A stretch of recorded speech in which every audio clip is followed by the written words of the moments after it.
Baik. Bismillahirrahmanirrahim. Assalamualaikum warahmatullahi wabarakatuh. Jadi di sini saya akan mencontohkan tata cara melakukan perhitungan secara manual untuk struktur pondasi. Nah, di sini studi kasusnya adalah pondasi biasa ya, pondasi pile cap dengan tiang pancang kayu seperti ini. Nah, di sini ukuran pile capnya adalah 90 kali 90 cm ya. Dengan ketebalan 35 cm. Lalu diameter kayu di sini saya pakai diameter 10 cm ya, seperti ini. Oke, nah yang pertama kita ambil dulu data beban dari struktur pondasi. Kita ambil dari reaksi perletakan. Kita masuk saja ke sini, ke result, lalu pilih reaction. Nah, kemudian di sini kita pilih yang global extreme. Nah, jadi kita bisa cek di sini yang Fx maksimum itu adalah ini 11,63. Nah, kalau FY itu yang arahnya ke bawah itu adalah maaf, FZ yang arahnya ke bawah. Nah, itu adanya di nodal 48 yang ini nih. Nodal 48. Sedangkan momen terbesar ada di nodal 50 dan nodal 15 untuk MX. Nah, ini bisa kita eh, pilih-pilih ya yang mana yang akan kita ambil. Kita akan coba ambil di sini FZ maksimum yang paling terbesar adalah nodal 48 ya, yang ini. Kemudian eh, kita ke sini dulu ke envelope. Perhatikan di sini ada tab envelope. Nah, kita ganti di sini di nodal selection menjadi 48. Enter. Seperti ini. Nah, cuma beban yang ada di sini ini merupakan gabungan dari kombinasi ULS dan SLS. Tadi untuk fondasi itu akan kita bedakan untuk yang SLS dan ULS. Oke, tadi nomor nodalnya adalah 48 ya. Kita ganti dulu 48. Nah, ini kita bisa ambil datanya menggunakan Result Connect ya. Kemudian kita ambil kombinasi FZ Max. Ini kita filter dulu yang ini. Jadi kita pilih di sini di select case. Nah, lalu kita masuk ke combine. Atributnya kita ganti type. Kita masukkan yang SLS dulu ya. Kita select semua.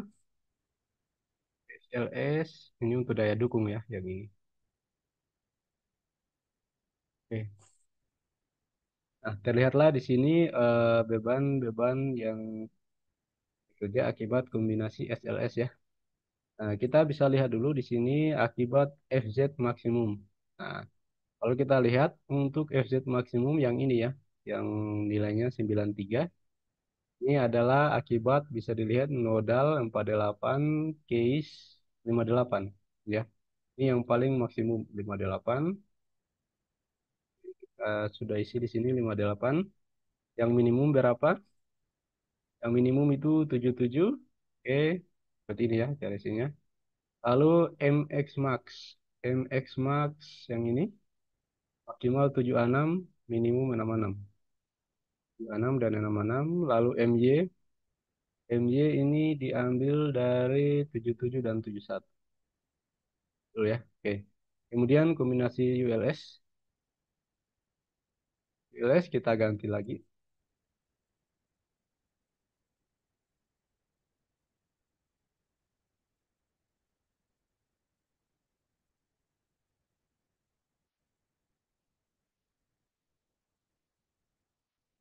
Nah, untuk ULS kita ambil aja semuanya yang maksimum ya. Ini untuk FZ Max. Ini case 17. Oke.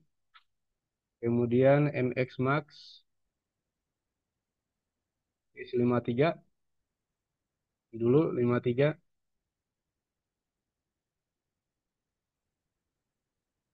Kemudian MY Max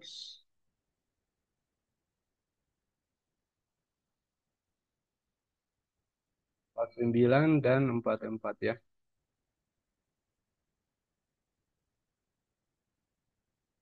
Tapi ini belum connect ya dengan yang ada di sini nih. Kita abaikan saja dulu. Oke, kita fokus ke kombinasi SLS dulu ya.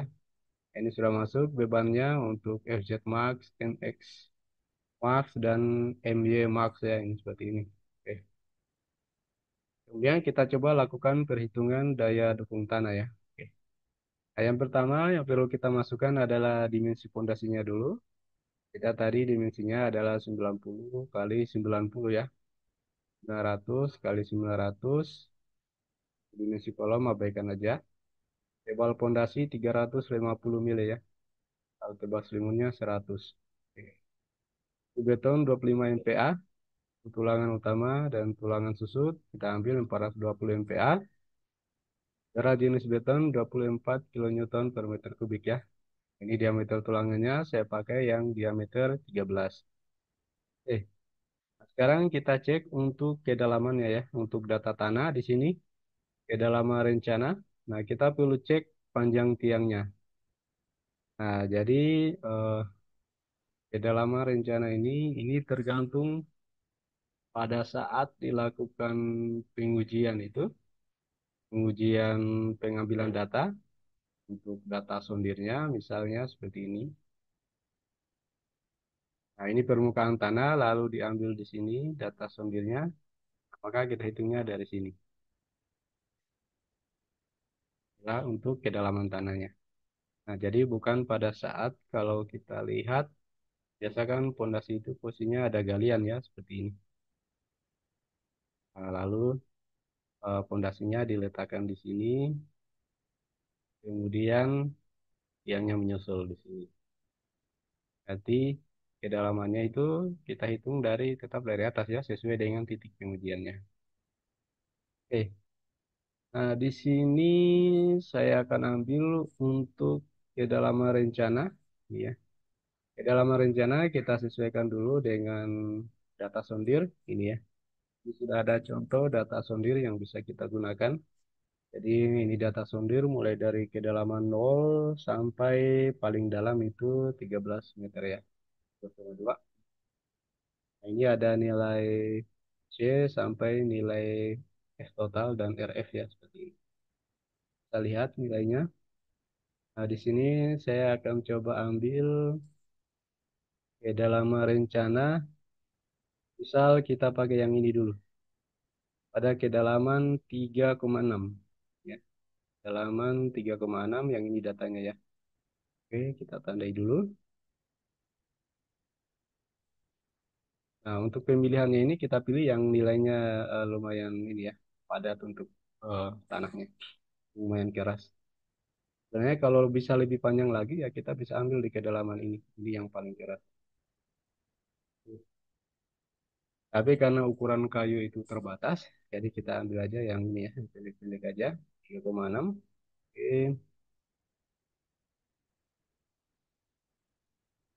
6. Kita masukkan dulu kedalaman rencana dari kedalaman 3,6. Ini ya, kita edit juga 3,6. Kemudian di sini ada nilai kice, tahanan ujung sondir. Nah, nilai kice kita ambil dari sini nilai C ya. Nilai C adalah 110 kilogram per sentimeter pangkat 2. Ya, 110. Kemudian jumlah hambatan pelekat, nilai JHP ya. Nilai JHP itu yang F total yang ini 242 kilogram per sentimeter. Di 242. Lalu berat jenis tanah ini secara umum biasanya ada di angka ini 16 kilonewton, 17 dan ya biasanya dia ada di angka itu. Tinggi timbunan tanah ini posisi timbunan tanah itu ya tebalnya berapa terhadap fondasi. Hmm, Ini 40 cm ya yang ini. Oke, kemudian kita masukkan lagi diameter tiang. Nah, kita pakai diameter tiang yang 100 mili ya yang ini. Luas penampang tiang ini sama seperti menghitung lingkaran ya, 0,25 V kali di pangkat 2. Lalu berat jenis kayu 10,5 kilonewton per meter kubik. Nah, di sini ada nilai Kice, ini sudah berubah satuannya menjadi kilonewton per meter persegi ya. Nah, untuk kapasitas dukung ujung tiang itu kita pakai safety factor nilainya 3 ya. Nah, kalau untuk fondasi di sini kita menggunakan perhitungan metode ASD ya. Jadi dia menggunakan safety factor. Nah, nanti untuk mendapatkan kapasitas daya dukung ujung tiang, rumusnya adalah QC. Ini kita kali dengan AP, luas penambangnya ya. Lalu dibagi dengan safety factor. Formula nilainya 28,251 kN ya. Kemudian ada kapasitas dukung selimut tiang. Itu diambil dari nilai JHP. Jadi untuk kapasitas dukung ujung tiang itu diambil dari nilai QC. Sedangkan kapasitas dukung selimut tiang itu diambil dari nilai JHP. Nah, kemudian keliling penampang tiang ini sudah hitung. Nah, untuk safety faktornya itu adalah 5 ya untuk yang nilai JHP ya yang kapasitas dukung selimut tiang. Sehingga bisa kita hitung kapasitas selimut tiang rumusnya adalah JHP kali keliling penampang tiang kali safety factor. Dengan nilainya adalah 14,9 kN. Kemudian di sini ada kapasitas dukung tiang ultimate. Ini adalah penjumlahan yang 28,251 tambah 14,912. Jadi mula nilainya sebesar 43,16 ya. Nah, dari sini sebenarnya kita sudah bisa dapatkan untuk jumlah tiang minimum. Jadi nilai PU. Nilai PU ini diambil dari nilai FZ max yang ini tadi. Ini. Lalu kita bagi dengan QA yang ini ya, yang 14. Jadi mula nilai jumlah tiang minimum adalah 2,18. Nah, sekarang kita coba konfigurasikan untuk menghitung efisiensi tiang grup. Nah, kita tadi punya pondasi ya, seperti ini. Jumlah tiang arah X. Satu, dua, tiga. Begitu ya. Kemudian jumlah tiang arah Y. Ada tiga juga ya. Satu, dua, tiga. Berarti total ini ada 9. Di total ada 9 buah ya. Nah, kemudian jarak pemasangan tiang itu di sini 30 cm ya. Lalu jarak tiang ke tepi beton itu adalah 15. Jadi di sini kita ambil jarak untuk jarak antar tiang itu 3 kali diameter. Ini 100 berarti 3 kali 100, 300. Lalu di tepinya kita ambil 1,5. 1,5 kali diameter. Nah, ini jarak minimum itu adalah 250 mili. Kalau jarak maksimum 300 ya. Minimum itu 2,5, maksimal 3 kali ya. Lalu di sini kita bisa lihat di sini ada yang namanya faktor A. Jadi faktor A itu rumusnya adalah D tiang, ya diameter tiang dibagi dengan S tiang, jarak tiang. Nah, tujuannya menghitung nilai A ini untuk menghitung faktor efisiensi tiang. Nah, jadi biasanya kalau kita memiliki pondasi yang memiliki grup tiang, itu kan kalau tiang-tiangnya seperti ini, nah, setiap tiang ini memiliki daya dukungnya masing-masing. Seperti ini. Ini memiliki tiang yang ini memiliki daya dukung. Nah, cuma karena antara tiang satu dengan tiang berikutnya itu berdekatan, sehingga ada daya dukung yang saling berhimpitan. Nah, daya dukung yang saling berhimpitan inilah yang akan dihitung sebagai faktor efisiensi, sebagai pengurang dari kapasitas daya dukung tiang grupnya. Makanya kita menghitung yang namanya faktor efisiensi tiang. Karena ada daya dukung yang saling berhimpitan. Nah, kita sudah dapat nilai A, kemudian kita bisa convert nilai A ini menjadi derajat, maksudnya menggunakan arctangen ya, yang ini. Kita dapat sudutnya 18,435. Lalu kita gunakan rumus untuk menghitung faktor efisiensi tiang, yaitu 1 kurang theta per 90, seperti ini. kali NA kurang satu kali NB tambah NB kurang satu kali NA bagi NA kali NB. Ya, ini rumus yang umum kita gunakan ya kalau menghitung faktor efisiensi tiang. Nah, di sini bisa kita dapat faktor efisiensi nilainya 0,7 ya. Jadi memang untuk faktor efisiensi ini nilainya pasti kurang dari satu yang ini. Nah, ini faktor efisiensi ya. Jadi mereduksi nilai kapasitas penampungan. Kayaknya nilainya kurang dari satu. Kemudian, nah dari sini daya dukung satu buah tiang. Nah, yang awalnya tadi daya dukung satu buah tiang itu adalah ini 43,163. Nah, karena ada faktor efisiensi tadi, maka daya dukungnya itu berkurang menjadi 31,37 kilonewton dia. Nah, dari sini kita bisa hitung kalau satu buah tiang itu dapatnya 31,37 kilonewton. Berarti kalau kita memiliki 9 tiang, maka total kita punya daya dukung sebesar 282 kilonewton. Ini total semuanya ya. Lalu kemudian kita hitung yang namanya distribusi beban tiang grup ya. Nah, ini kita hitung dulu jarak X yang terjauh ya terhadap grup tiang. Yang ini maksudnya jarak ini dari asnya ini ke tiang yang paling jauh. Ini dapatnya 30 ya. Ini kalau tiangnya banyak, nah kita hitung tiang yang paling ujung ke center line pondasi. Nah, di sini kebetulan jaraknya 0, ya, dari sini 0,3. Kemudian jarak Y tiang terjauh terhadap pusat grup tiang, Y max. Ini sama ya karena ukuran pondasinya ini simetris. Jadi dari as ke pondasi terjauh, 0,3. Isi 0,3. Kemudian kita hitung perhitungan kumulatif jarak antar tiang terhadap pusat pondasi. Ya. Yang pertama kita hitung,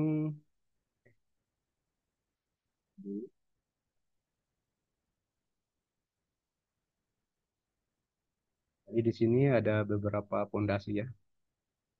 Yang pertama adalah tiang yang ini kita ambil, ini jaraknya 0,3 ya. Kita masukkan dulu jaraknya di sini 0,3. 0,3. Ini ya. Nah, pondasi yang jaraknya 0,3 ini ada dua. Ini ya. Ada dua, yang ini dan yang ini. Jadi total semuanya ini ada satu, 2, 3, 4, 5, 6. Totalnya ada 6. Saya input 6 ya. Oke. Kemudian ada yang jaraknya 0. Nah, yang jaraknya 0 kalau kita hitung ini tiang yang ini jaraknya terhadap center line yang ini 0 dia. Yang jaraknya 0 itu ada 3. Jadi kalau kita total ini tetap ketemu 9 juga ya dia. Jarak Y karena nilainya sama ini kita simetriskan aja dia. Nilainya pasti sama nih. 6 dan 3. Oke, kemudian berat tanah ini hitung berat tanah. Jadi beban yang ada di sini itu nilai FZ max ini hanya untuk beban dari struktur atas ya yang ini. Tapi untuk berat tanahnya itu belum masuk. Kemudian berat pile cap-nya itu sendiri belum terhitung, sama berat tiang kayunya juga itu belum terhitung. Jadi kita masukkan juga. Jadi nilai FZ ini yang paling maksimum itu kita tambahkan dengan ini 13,64. Total dari ini ya, pile cap, berat tanah, tambah pile cap, tambah tiang kayu itu sendiri.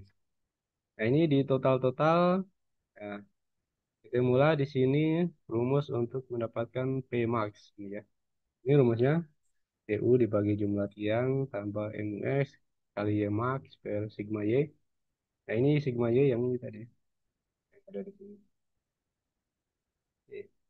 MUY kali X max per sigma X. Nah ketemulah nilai P max itu 16,9 kilonewton. Oke terus ke bawah. Nah yang paling penting di sini. Nah kita lihat cek persyaratan P max. Jadi P izin itu harus lebih besar dari PU max. Ya. Nah, PU max itu kalau kita lihat dia asalnya dari sini. Diambil dari berbagai kondisi ya. Kita kan tadi ada kondisi FZ max, MX max, dan MY max. Itu dihitung dari berbagai kondisi, diambil yang paling maksimum ya. Itulah nilai PU 11,26 ya. Kemudian kita turun lagi. Nah, sedangkan PL kita 43 ya. Ini yang tadi kita hitung di atas. Ini ya, dia dukung izin. Nah, ini sudah.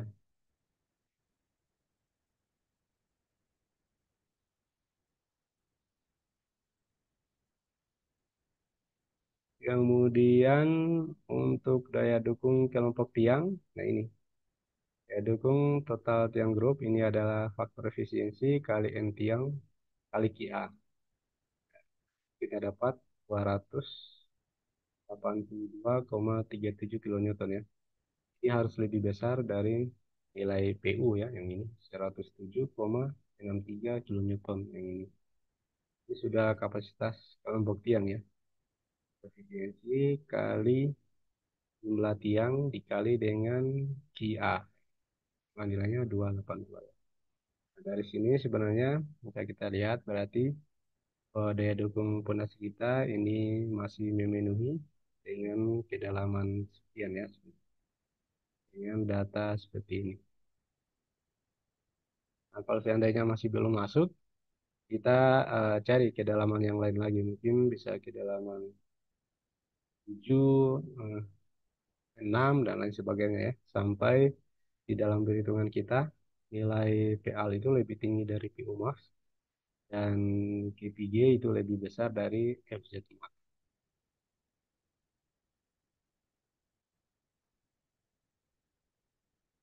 Nah, kemudian nanti ada juga tinjauan eh, apa namanya gaya geser ya yang ini. Nilai gaya geser pada file cap ya. Ini untuk mendapatkan beban gaya geser ya, dan gaya momen ya untuk perhitungan tulangan.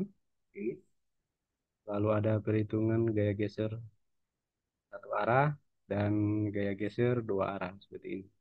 Secara kapasitas juga ini masih masuk ya. Kemudian ada penulangan, ulangan untuk mendapatkan penulangan dari file capnya. Ini penulangannya sama seperti menghitung penulangan pada plat ya. Ya. Lalu sampai di sketsa ini D13 175 untuk yang ulangan utama. Ulangan susutnya kita pakai D13 jarak 250. Ya. Oke, mungkin itu saja yang bisa saya contohkan untuk menghitung daya dukung fondasi ya. Oke, sekian dari saya. Saya Hiri. Assalamualaikum warahmatullahi wabarakatuh.